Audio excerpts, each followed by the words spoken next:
Well, ma'am, he only showed up 3 days, the whole semester. He flunked every test, never brought any homework in. Yes, but he's black. Whoa, okay, I'm a white guy. I don't want to be called a racist. Give him a B. For bull crap, if you know what I mean.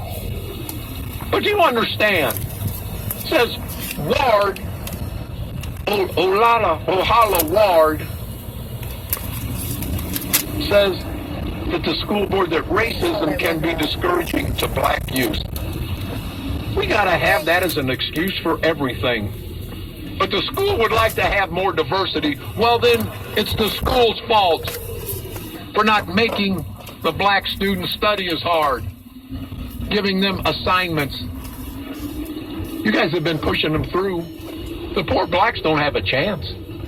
They get pushed through elementary school, middle school, high school, college, then they come back to 189 and they come back to the black community and the cycle starts all over again. Now, you're not going to hear that from a white guy anywhere but here. But it just pisses me off. And you guys know, both black and white know I'm right. No. We're not playing any games. They want these students put in honors classes just because there's not enough blacks. Well, get them off the basketball courts and see, that's another thing. These black guys all have the hopes of being professional basketball players. When are these college and high school coaches going to say, guys, you better get a good education because only 0.5% are ever going to make it to the pros? They don't do that. It's the educator's fault, both black and white. But it just pisses me off. And what really pisses me off, and I'll try to get a sound bite, I'm still pissed. I'm still pissed about that activity in Chicago where this black superintendent says, well, we still haven't decided if it's a hate crime. Hell, if I sit there, this guy got the hell beat out of him, drank water, had to drink toilet water, and they did that because they hate the white and they disrespected this white, mentally challenged kid. Could have been just the opposite. They've been rioted throughout this country. They don't know if it's a hate crime, but if I sit there in front of a black man and say, hey, you nigger, I'm going to kill you, I get arrested tomorrow. If I say that, I get arrested tomorrow. But for blacks, and they're not juveniles, they're not young men, they're 18, 19 years old. They're men. Don't get them off the street, they're going to kill somebody. Make that white man drink out of the toilet, rip off his shirt. I saw the video.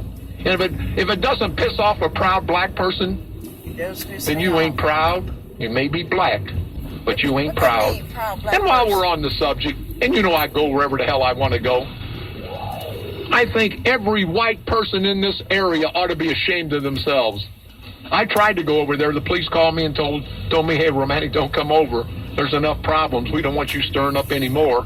I would have stirred up the problem just by going over to Ferguson and defending Darren Wilson, the police officer. Every white should be ashamed for not standing up. Not for a white person, but for a right person.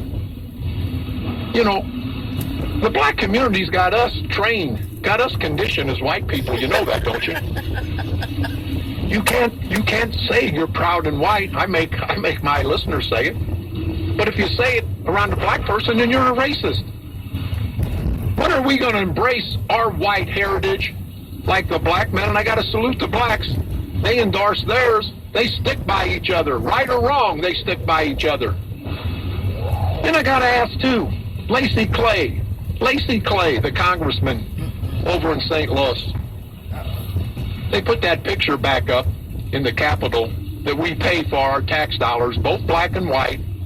This black kid in Ferguson won a contest, a painting contest, and it's got a white pig in it. Please, policemen, don't kill us. Hands up, don't shoot. Black Lives Matter. What the hell's wrong with that? And you know what Lacey Clay says? He says that's their right for free expression. That's their right under the First Amendment. I say, as pissed off as that makes me, he's right. He's right. That's their right to think that way. And Lacey Clay says, They think that way because that's the way they were brought up. It's their heritage. They think that way. And here's a quote. It says, "The context of creating a painting is, of course, the reality of being young black male in St. Louis. The context of it being hung was a result of winning a contest. I support the continued display of this artwork." That's okay. The intent of this young man, Lacey Clay, the painting, was also to express his love